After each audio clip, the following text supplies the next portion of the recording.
ইরানের সর্বোচ্চ নেতা আয়াতুল্লাহ আলী খামেনি ইরানের রেভলিউশনারি গার্ডস IRGCর সর্বোচ্চ পরিষদের কাছে যুদ্ধকালীন ক্ষমতা হস্তান্তর করেছেন। একাধিক নির্ভরযোগ্য সূত্রের বরাতে এই তথ্য জানিয়েছে ইরান ইন্টারন্যাশনাল। সংবাদ মাধ্যমটির প্রতিবেদনে দাবি করা হয়েছে, তেহরানের উত্তর পূর্বাঞ্চলের লাভিজানের একটি গোপন বাংকারে সপরিবারে সরিয়ে নেওয়া হয়েছে খামেনিকে।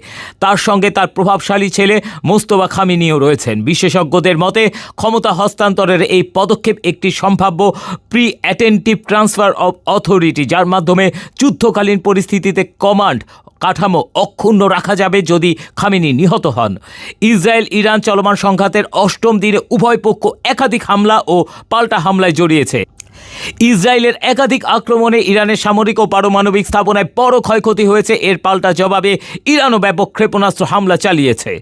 শুক্রবার ইরানের প্রেসিডেন্ট মাসুদ পেজেশকিয়ান ইসরায়েলের বিরুদ্ধে হুঁশিয়ারি দিয়ে বলেছেন, ইসরায়েল যদি হামলা অব্যাহত রাখে তাহলে ইরান আগের চেয়ে আরও কঠোর প্রতিক্রিয়া জানাবে।